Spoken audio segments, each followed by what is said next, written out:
20 nouvelles variétés de vignes sont nées.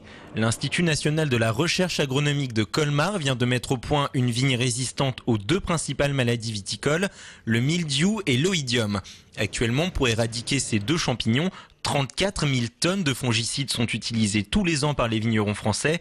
Malgré les manipulations des scientifiques, ces nouvelles variétés ne sont pas issues de cultures OGM, mais d'hybridation. On recherche des caractères de résistance que l'on ne trouve pas dans les vignes cultivées, mais que l'on retrouve dans des vignes sauvages d'origine américaine ou asiatique.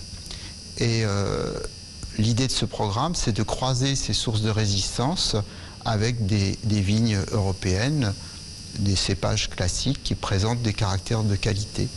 Et à l'issue de ces croisements, on cherche à retenir les plantes qui sont à la fois résistantes aux maladies et de bonne qualité.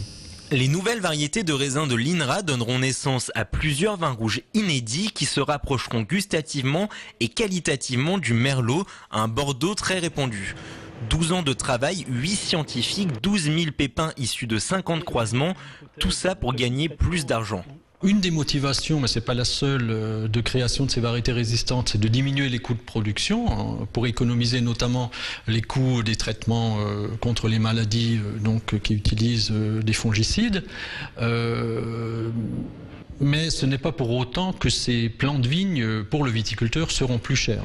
Au niveau du pépiniériste viticole qui va proposer ces plants de vigne à la commercialisation pour les viticulteurs, les coûts d'élaboration, de confection ne seront pas plus élevés. Donc ce sont des plants de vigne qui devraient à peu près être au niveau de prix auquel on trouve actuellement les cépages traditionnels. Une vigne plus résistante et moins chère, d'accord, mais une question se pose. Qu'en est-il de la réputation, du prestige de la vigne alsacienne ? Jean-Pierre Frick est viticulteur et militant anti-OGM. Depuis 15 ans, le vigneron produit du vin 100% bio et exclut tout produit chimique.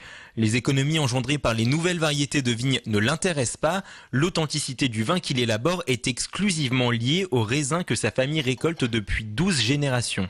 Si on développe un raisin à partir du pinot noir résistant au mildiou et à l'oïdium, est-ce qu'il gardera les caractéristiques de ce pinot noir? Je crois que c'est ça l'enjeu de cette recherche-là. Les Suisses nous ont proposé d'expérimenter, de planter des cépages résistants. Comme je disais tout à l'heure, il y en a des dizaines qui existent, mais qui ne correspondent pas à la typicité Alsace. L'INRA présentera en septembre ses nouvelles vignes au très officiel catalogue des variétés et clones. Si tout se passe bien, vous pourrez retrouver les 20 nouveaux cépages sur vos tables dès 2020.